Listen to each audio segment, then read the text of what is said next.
Hey, what's going on, guys? Welcome back to the truck. This is gonna be my gun review of my CZ P07 or P07 and 9mm. This is the urban gray color with suppressor height night sights and a threaded barrel. I'll start at the night sights. Not a lot of room for error. It's a pretty tight sight picture. That's what makes it a pretty accurate gun for me. Also got a Cajun Gunworks trigger kit.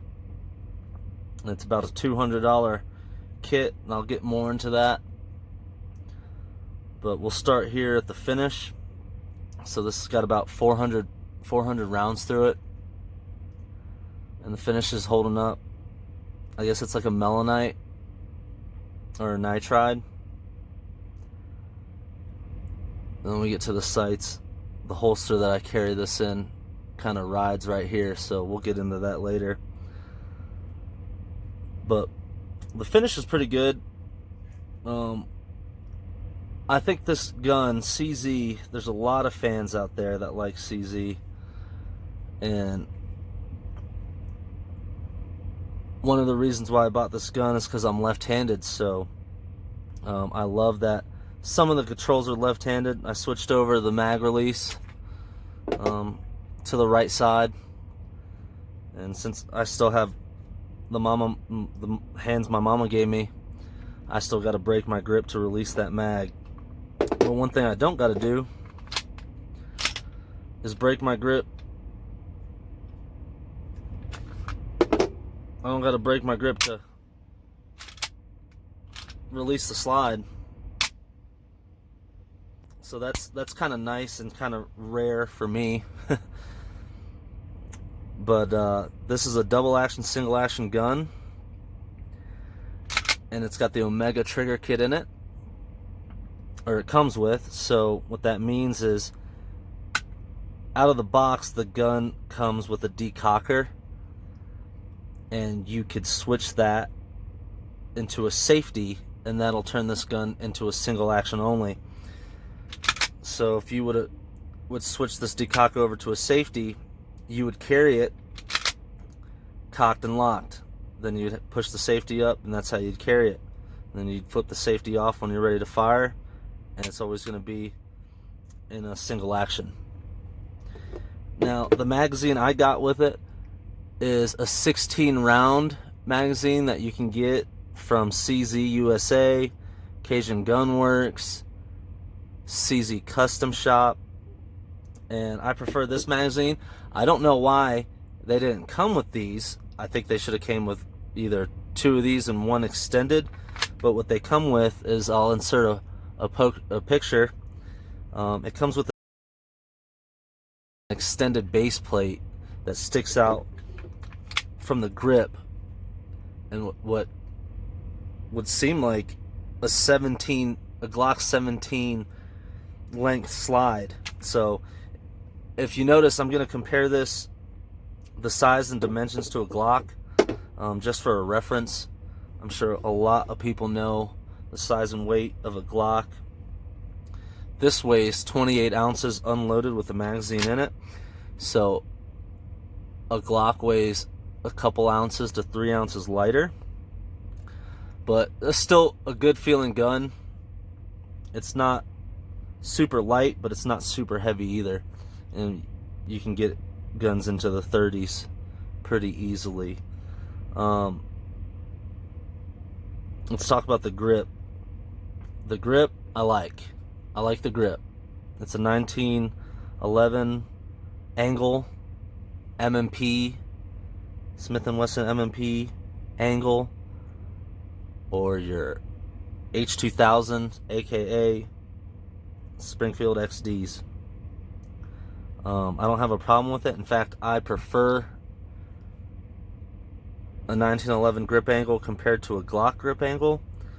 Now, I carry a 48 too, so I don't have a problem with that. It's just something kind of you got to get used to. If you're a guy that shoots a lot of Glocks, you would tend to point this gun low, and you would have to bring up your sights a little bit. but the grip is good. It's got really good texture. I kind of wish they would have had this texture right here all the way around the gun, or keep it as is and bring this texture right here to the back of the gun. This is a lot smoother and a lot less aggressive than this right here. This feels really good. This feels even better, I think. But this gun does come with 3 back straps. This is the small. Thanks, Mom. And so the small feels really good in my hand. The bigger back straps just adds an extra hump, a bigger hump to it. The threaded barrel is 4.3 inches long. And so if you guys watch my channel, you'll know that I like to carry the biggest gun I can comfortably, and this falls into one of those categories. The suppressor height night sights, I do want to get a can for this eventually one day. I was kind of hoping that, you know, this HR was gonna, the Hearing Protection Act or whatever was gonna pass, and I wouldn't have to pay $200 for a tax stamp. So I don't know what the hell's going on, Trump, but that didn't go through. But let's talk about the trigger I got. So this is a $200 Cajun Gunworks trigger kit. Money well spent. I just want to tell you that right now. This turns this, you know, this bargain base gun from, you know, oh, it's good for the money, to it's one of my favorite guns to bring to the range. The double action, super smooth and light. Let's just say it's about 8.5 pounds, 8 pounds. Really easy to stack and stage. And then the single action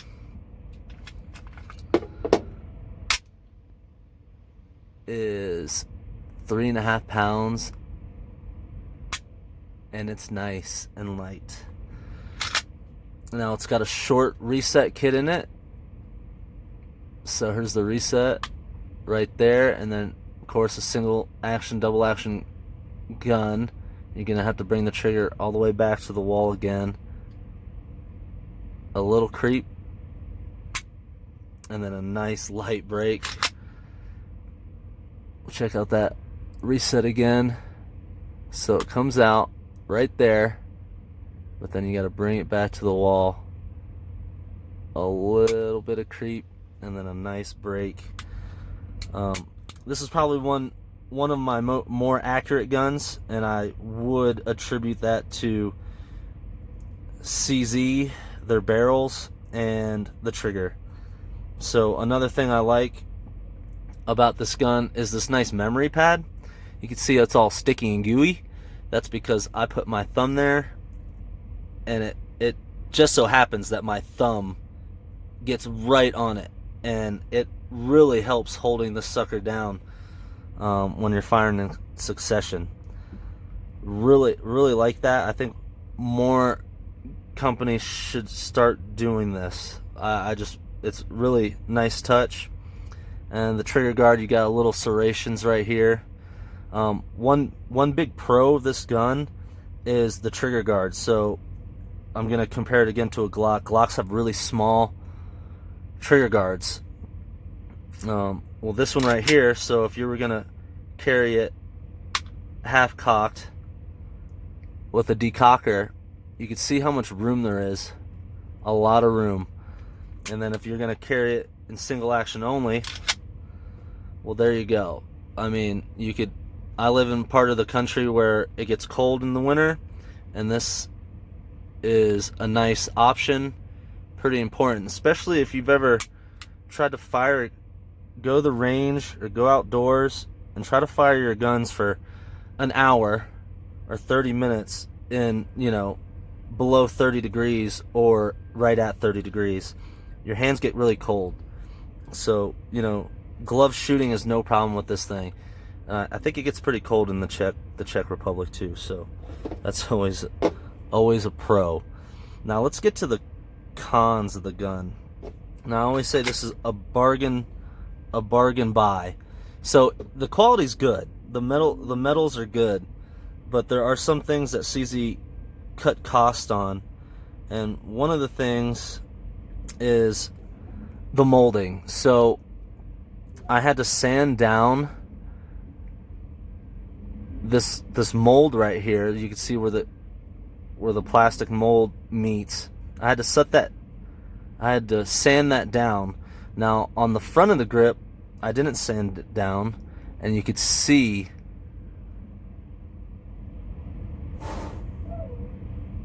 just how much that protrudes, and it gets pretty annoying if you shoot, 200 rounds through this thing, 150 rounds, and that starts cutting into the web of your hand. So that's just one little, one thing. It's probably a nitpick, but sandpaper can't do. But there's other guns you don't have to do nothing in that sort with. So that's one. Another con is it's a small nitpick of mine. I just wish that they would have made the decocker metal. If they would have made these metal, I know it would probably increase the cost of the gun. But if you've ever decocked an HK or a SIG, or there's a good example, a Beretta. If you got a G model Beretta and you decock that Beretta, it feels great. It feels good. You want to do it over and over again. This gun kind of slaps you in the finger. It feels chintzy. It looks chintzy. And it's just a small nitpick. It works great. Don't get me wrong. It's just, wish that was metal. Another thing that I see in this gun is some parts are parkerized, like the slide stop side release. That's totally parkerized. If they would have just like melanited it, like the slide, or nitrided it, I think it would have looked a lot better. But I think it was just something to cut cost. Also, the extractor is also parkerized. I'm pretty sure that's a parkerization, because guess it definitely doesn't match the slide. So just little things that I haven't seen people talk about. Another thing. So I didn't notice this when I purchased the gun. I'll insert some stills, but what I did notice is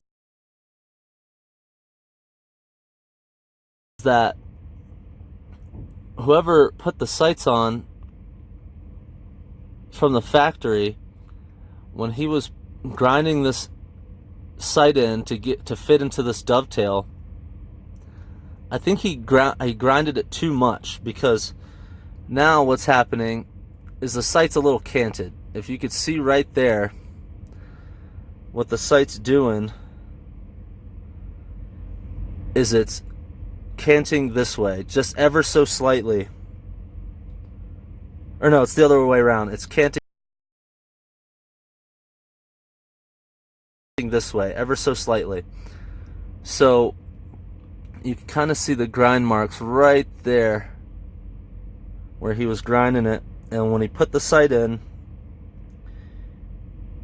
it just didn't fit all that well. But it didn't affect the accuracy of the gun. It still shoots point of aim, so that's always good. But I could see it in my sight picture. It's kind of a little goofy feeling, but I got used to it, and it was just something that I wanted to let you guys know. Let me know in the comments below if you guys got any funky, fitted sights from the factory. That was funny.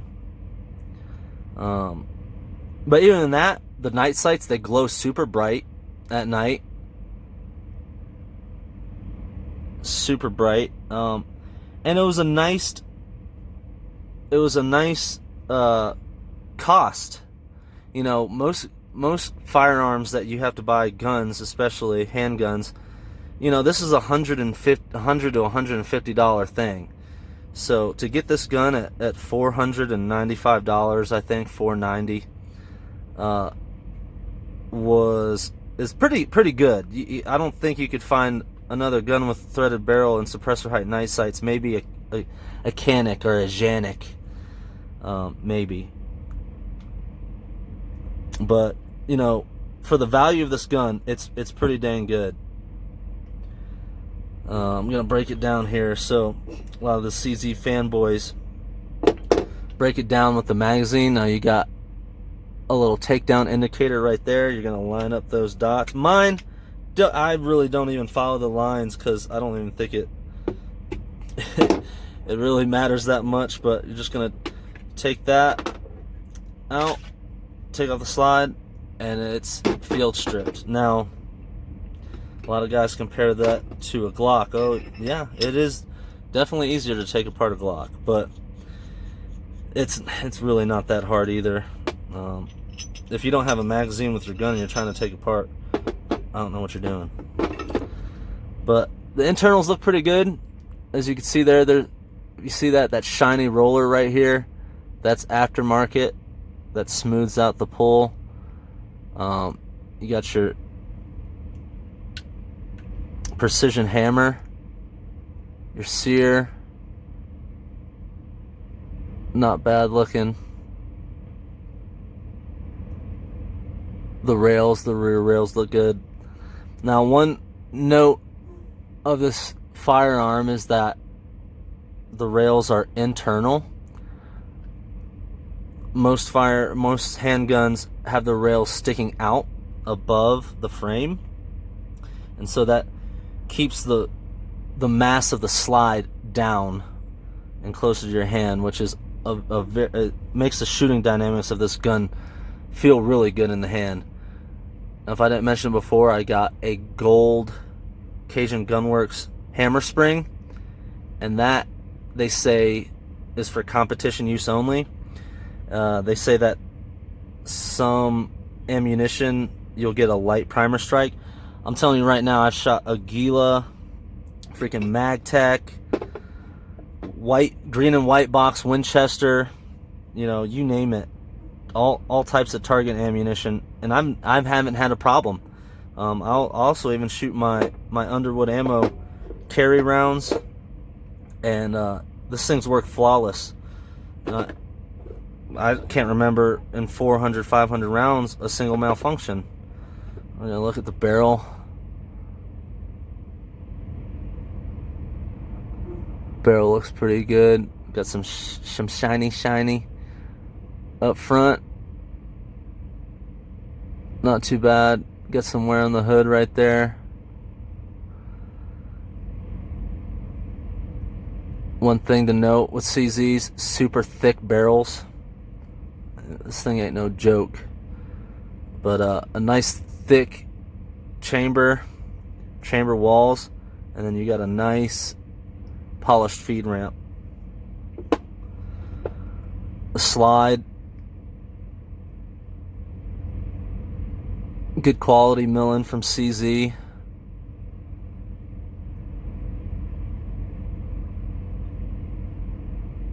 Looks pretty good. So we're going to put this back in real time.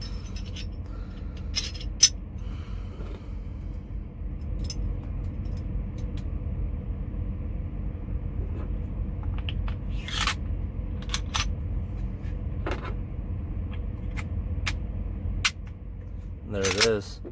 There it is. That wasn't that hard, was it? So yeah, SIGs, M&Ps are definitely easier to take apart and put together.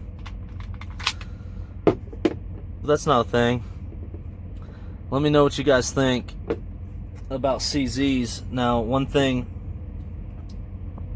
that I've been carrying this CZ with is this Harry's holster right here.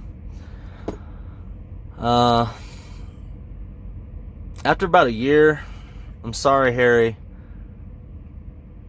but I think it's just too bulky for me now. I don't know if they came out with new stuff recently, but I mean, just look at that. It's just, they could get more efficient with their molds. I mean, look at that right there. If you look at my Glock 48 video, I got a holster from this company called Tolster Holsters, and it is so like space efficient. So I don't know if comment down below if Harry's came out with a new iteration of their holsters. I still carry it in this. That's because probably I've got a Tolster holster on order, to be honest. But it's still a good quality holster. I mean, super thick Kydex. Got rubber O-rings. You got your adjustable retention right here. And I think they put these holes here for like different positions on your belt or anything like that. I set it in one place, usually with a little bit of cant, and that's about it. I don't touch it. I got freaking alien gear, but I don't like their shape shift just for that reason. I don't like all these doodads.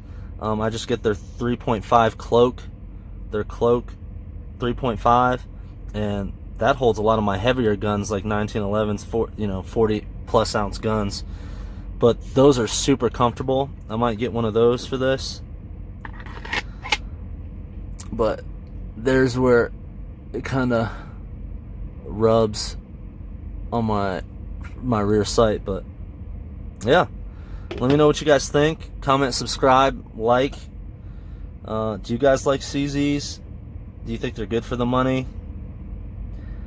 Do you like double action, single action guns? And if you do, is a CZ on your list? Let me know down below. You guys have a good day.